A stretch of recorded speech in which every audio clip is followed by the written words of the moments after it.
The scenes with you and Susie Essman, Yeah.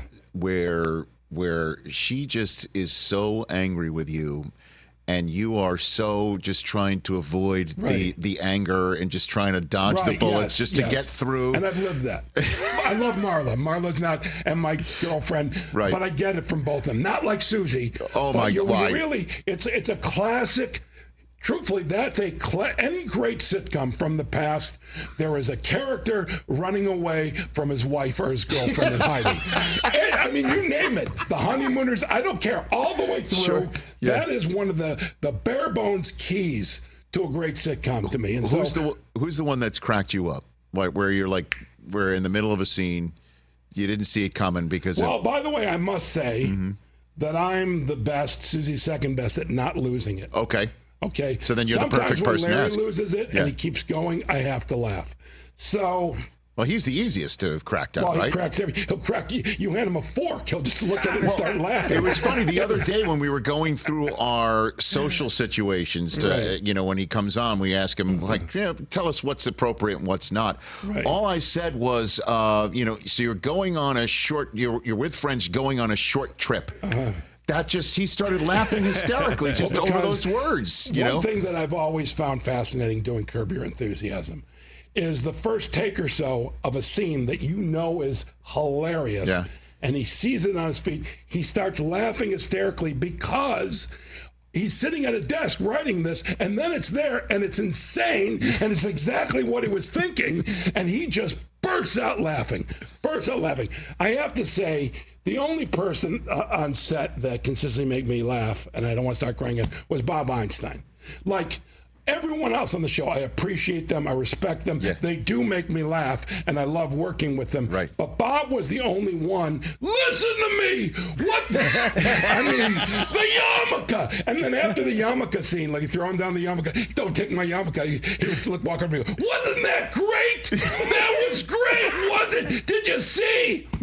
And so that is the stuff that made me laugh the hardest was Bob. And the guest stars, something. But really, I'm not the big laugher on set. I'm actually a pro on set with that stuff. Right. Yeah. You got a favorite ep? Oh, geez. Well, early on, it's been Wandering Bear. The one where Larry and I are watching Girls Gone Wild, and Susie's vagina itches, and Wandering Bear helps. That's because that's a standalone episode. It's not part of the story. Those are some of the best. Yeah. I like. I don't know. Name one, and I'll tell you if I. No. I'm sure. I mean, we could just go on. By the way, though, I appreciate the Palestinian chicken, and Larry and I were laughing while we're making it, but it wasn't one where I went, that is like the Susie with the wieners by her mouth. Just from this past year, you're talking about. The scene that I filmed with Susie and Larry in the kitchen and in the living room talking about it, those are look, what Larry and I really are proud of is that Curb Your Enthusiasm is the first televised sitcom where the actors actually laugh at one another. Like I'll say it, The Big Bang Theory, for example. Sure. And they'd say a joke. By the way, well-written joke. Of course. And then everyone else is like, now I'll do my line. And it's like, no, he just said something funny. What is your reaction? So that scene in the kitchen and in the car, nonstop laughter. We were making each other. That one we were making each other. And then once I said a hint of jizz on the billboard. But by the way, one of my greatest accomplishments. Hold on. Oh, that's a great term. One of my. Sounds like one of your fantasy team's names. By the way, careful. Holy. By the way, that would be a great. I got to do a new league. All my teams are spoken for with my names. Where was I going? Hold on. You mentioned that line. Oh, okay. So HBO put up a billboard from the show. Right. To people go, oh, there's the billboard. I go on the Curb Your Enthusiasm site where they showed it on Instagram, and I write, please, someone paint dicks by her mouth. Please. And guess what? This art collective did. And then when they said, how did you get away with it? They go, Jeff Garlin gave us permission. And I went, yes. Now, here's the crazier thing. One day I knew that was there. I didn't know there were wieners or anything yet. And I got there the day after the wieners were drawn in. And it was just, oh my God. I took a bunch of pictures for Susie. It's the greatest thing, by the way. This season has been so well received, but Susie, to get that kind of attention, I mean, the wieners on the billboards went everywhere. She's so great. Everyone's great on that. I'm honored to be around those people. The whole crew, the whole cast. It's and you say you're not sentimental. See, I know you're just like chiseling away. No, but the point is, I'll probably weep in the future. But currently, I'm very happy. What an incredible run! 12 seasons, 24 years. It's a quarter century. I will not see either one of them air. I'll be in an airplane both times, but I can tell you that I might watch them depending on what I hear. All right, well, have you ever heard a guy on a show who's also one of the executive producers? Yeah, I may watch it. Let me see what I hear. Because I don't like watching myself. Honestly, this coming up Sunday, and I know you do, it's like Fight Club. You don't talk about it.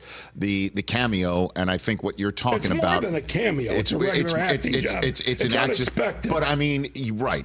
And it'll be something that everyone's going to be talking about, so you can't, as Larry say, assume tape. You can't just hold it off. People will be tweeting about it on the spot as soon as it happens. So that's Sunday, and then there's the finale, which is terrific. But also, I think it's definitely a finale. Like this is it. And Larry said he's done. Here's Larry the thing. said he is done. Is it really? You always come back. He has never said the words to me, I'm done. He has never said that until this season. No, I'm done. And I knew why he was done, and it made sense to me, and I agreed with it. And 121 episodes, the 1 hour pilot, and then 120. Man, am I grateful. And to be part of that, and it made sense to me. And so we go, is it really? I try not to go, it's as if they're the one who keeps asking me. But the truth is, he's never said those words. And then when you watch the last episode, you go, oh, this is the last episode. Yeah. And I just want to say, for the record, no one dies. Except in real life, Richard. Oh my gosh. No, that's what I'm saying. It's like on the show, nobody. And by the way, wasn't it weird them discussing death on a previous episode that he wanted Larry in his will? I know. And the golf cart. Golf cart. But Richard, here's the thing. All of us I have a bouncy, happy sense of humor. And also, don't sit next to a comedian at a funeral, because we are completely inappropriate. And we say the darkest things. Larry has that. Richard has that. And so doing that kind of comedy was not something like, I don't feel comfortable. Catch the Rich Eisen Show every single day on the Roku channel, 12 to 3 Eastern, for free.